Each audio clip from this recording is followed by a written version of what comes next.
નવનીત બાલદિયા પર થયેલા હુમલાને 18 દિવસ વીત્યા છતાં નવનીત બાલદિયાને ન્યાય ન મળતા કોળી સમાજ લાલ ગુમ થયો છે. કોળી સમાજના આગેવાનોએ આત્મવિલોપનની ચીમકી ઉચ્ચારી હતી. આ ઉપરાંત નવનીત બાલદિયાએ આ અંગે શું કહ્યું વિગતે વાત કરીએ. બગદાણાના નવનીત બાલદિયા પર હુમલાને આજે 18 દિવસ થયા છે. તેમ છતાં હજી માત્ર એસઆઈટીની રચના થઈ છે. એસઆઈટી તપાસ કરી રહી છે. આ ઉપરાંત કોળી સમાજનો આરોપ છે કે મુખ્ય આરોપીનું નામ હજુ સુધી એફઆઈઆરમાં ઉમેરવામાં આવ્યું નથી. મુખ્ય આરોપીને સરકાર છાવરી રહી હોવાનો આરોપ કોળી સમાજના આગેવાનોએ લગાડ્યો છે. આ સાથે કોળી સમાજના 100 જેટલા આગેવાનોએ આત્મવિલોપનની ચીમકી ઉચ્ચારી હતી. પોલીસને આ ઘટનાની જાણ થતાં આગલા દિવસે રાત્રે જ 7 થી 8 કોળી સમાજના આગેવાનોને પોલીસે અટકાયત કરી હતી. તેમ છતાં 2 કોળી સમાજના આગેવાનો બીજે દિવસે બગદાણા મંદિર સુધી પહોંચી જાય છે અને પોલીસ તેમને અટકાવે છે. કોળી સમાજના લોકોમાં ગુસ્સો છે, રોષ છે. પોલીસની કામગીરી પર તેઓ સવાલ ઉઠાવી રહ્યા છે. કહી રહ્યા છે, એક તરફ હર્ષસંઘવી વાત કરી રહ્યા છે કે કોઈ પણ ચમરબંધીને નહીં છોડવામાં આવે, પરંતુ મુખ્ય ચમરબંધીને પહેલાં પકડો તો ખરા. આ સહિત તેઓ સ્પષ્ટ આરોપ લગાડી રહ્યા છે કે જયરાજ આહિરના ઇશારે બગદાણાના નવનીત બાલદિયા પર હુમલો થયો છે. ત્યારે પોલીસ શા માટે આરોપીને છાવરી રહી છે? હજુ સુધી નવનીત બાલદિયાની આ મામલે પૂછપરછ પોલીસે કરવામાં આવી નથી. આ ઉપરાંત સમાજના આગેવાનોએ શું કહ્યું તે સાંભળીએ. ક્યાંક ને ક્યાંક કોળી સમાજ સાથે ગુજરાતભરમાં અન્યાય થઈ રહ્યો છે. ત્યારે આ નવનીતભાઈમાં કેસમાં સાચા આરોપીની ધરપકડ કરી નહીં, ધરપકડ કરતી નથી પોલીસ, અને પોલીસ આ આરોપીઓને છાવરી રહી હોય ત્યારે કોળી સમાજના યોદ્ધાઓએ જ્યારે વિલોપનનો પ્રયાસ કરવાની વાત કરી હતી ત્યારે તેમના અડધી રાતે ઘરેથી ઉઠાવી લેવામાં આવ્યા હતા. તેમ છતાં પણ કોળી સમાજના 2 યોદ્ધાઓ બગદાણા મુકામે મંદિર સુધી પહોંચી ગયેલ અને આત્મહત્યા કરવાનો પ્રયાસ કર્યો હતો. અને આ લડાઈ સતત ચાલુ રહી છે. આવનારા દિવસોમાં સતત અમારા યુવાનો યોદ્ધાઓ તમામ મેદાને છે. નવનીતભાઈ કહે છે કે ભાઈ જે જયરાજ આરોપી છે તો અને હર્ષસંઘવીભાઈ એવું કહે છે કે ભાઈ કોઈ ચબરબંધીને છોડવામાં નહીં આવે. તો આ જે લાગવગવાળા જે આર્થિક રીતે સદ્ધર છે એ લોકોને જે ક્રાઇમ કરવા એ કરવા દેવાના. નાના માણસો હોય તો હમણાં ઘરે આવીને ભરી જાય પોલીસ. તો આ જે જયરાજ આરોપી છે તો એને હુકમ છાવરવામાં આવશે એ અમને ખબર નથી પડતી. અમારો એક જ છે, જ્યાં સુધી આરોપીને એનો વરઘોડો કાઢવામાં નહીં આવે ત્યાં સુધી અમારી લડત ચાલુ રહેશે. હર્ષસંઘવી સાહેબ હોય કે પોલીસ હોય, જેને હું સ્પષ્ટપણે કહેવા માંગુ છું કે કોળી સમાજને છંછેડવાના પ્રયત્ન ના કરશો, નહીં તો આવનાર સમયમાં બગદાણાથી લઈને ગાંધીનગર અને ગાંધીનગરથી લઈને દરેક જિલ્લાઓમાં, તાલુકાઓ અને ગામડામાં નવનીતભાઈને ન્યાય માટેની યાત્રાઓ કાઢવામાં આવશે. એવું ના કરી શકે. તાત્કાલિક ધોરણે આવનારા સમયમાં નવનીતભાઈને ન્યાય આપવામાં આવે ને જે મુખ્ય આરોપી તરીકે જયરાજભાઈ હોય કે અન્ય કોઈ નામ હોય એની ધરપકડ કરી અને તાત્કાલિક આ મુદ્દાને સંપૂર્ણપણે ન્યાય આપી અને પૂરો કરવામાં આવે. આત્મવિલોપનની ચીમકી અંગે નવનીત બાલદિયાનું પણ નિવેદન સામે આવ્યું છે. નવનીત બાલદિયાએ કહ્યું છે કે આત્મવિલોપન એ કોઈ વિકલ્પ નથી. આપણે બધાએ સાથે મળીને ન્યાય માટે લડત લડવાની છે. કેસની તપાસ કરતા તત્કાલીન પીઆઈ ડીવી ડાંગર અને ડીવાયએસપી રીમાબા ઝાલા સામે નવનીત બાલદિયાએ ગંભીર આરોપ લગાડ્યો છે. તેઓ કહી રહ્યા છે કે આ ઘટનામાં, ષડયંત્રમાં આ પોલીસ કર્મચારી પણ સામેલ છે. તેઓને સહ આરોપી બનાવવા જોઈએ તેવી નવનીત બાલદિયાએ માંગ કરી છે.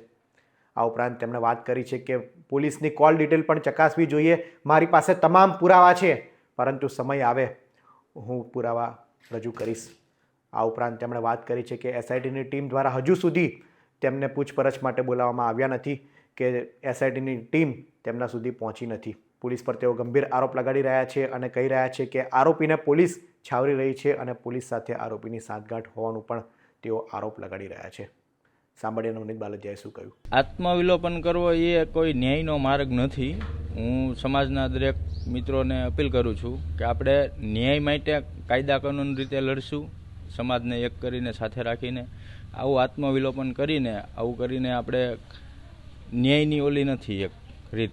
મારા સરકારશ્રીને એક વિનંતી છે કે સીટને પણ કે મારા સમાજને થોડો કામ દિલાસો આવે એવી તો કાંઈ થોડીક એ લોકો તપાસ કરી છે એવી આશા જાગે, એવું કંઈ કરે તો થોડીક સમાજને આશા તો જાગે કે ભાઈ તો સમાજ થોડોક શાંત રહે. નહીતર તો આજે કાંઈ તપાસ કરી છે, તપાસ ક્યાં સુધી પહોંચી છે, બરોબર, કોણ આરોપી, મૂળ આરોપી સુધી જે કોઈ પહોંચ્યા નથી તો માણસોને તો રોજ તો રહેવાનો જ છે. એમ કંઈક સરકારને હું એવી રિક્વેસ્ટ કરું છું કે ભાઈ થોડીક કામ સમાજને થોડીક આમ આશા રહી કે ભાઈ હાલો જે કાંઈ તપાસ થાય છે યોગ્ય દિશામાં થાય છે એવી તો કાંઈ પણ તો થોડી જ હજી દિલાસા મળે એવી હું અપીલ રાખું છું. સીટની રચના થયા બાદ સીટ તમારી સુધી કોઈ નિવેદન? ના, હજુ કોઈ મારી સુધી કોઈ નિવેદન લેવા આવ્યું નથી. બે પીઆઈ ને પણ સમન્સ આપ્યો છે સીટે.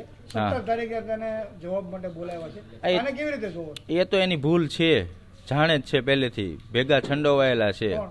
આજે પીઆઈ ડાંગર અને પેલી રીમાબા ઝાલા ડીવાયએસપી, બરોબર.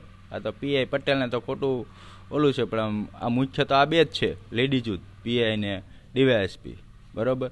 તો એને હું તો મારી તો એવી માંગણી છે કે આ સહ આરોપી બનવ્યું જોઈએ, એને કોલ ડિટેલ તપાસી, જે કાંઈ આ બધો ઓડિયો ક્લિપ ને બધું આપણે જોવો જ છો કે પહેલેથી કેટલું એને પોલીસે બધું આમથી આમ ભાંગરો વાઢ્યો છે, બરોબર. તો એમાં મારી તો એવી માંગણી છે કે આ બે પણ ભેગા સહ આરોપી બનવા જો, આરોપીને એટલું ઓલું કર્યું છે, તો મારી તો એવી માંગણી છે.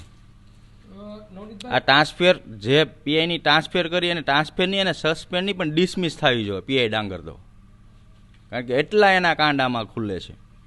બીજા શું પુરાવા તમારી પાસે આમાં? બીજા પુરાવા તો છે, પણ જ્યારે પોલીસ મારી પાસે આવશે ત્યારે હું પુરાવા આપીશ, કારણ કે તમે ને હું મીડિયા મિત્રો સાથેથી આપણાથી તો કઈ વસ્તુ થવાની નથી. જે કાંઈ કરશે તપાસ અધિકારીઓ જ કરવાના છે. આપણે મીડિયામાં જાહેર કરીને જે આરોપીઓ છે એને બધાય જે કાંઈ એને પુરાવાનો નાશ કરે એવું આપણે જાહેર કરીને શું કામ કરવું છે, બરોબર.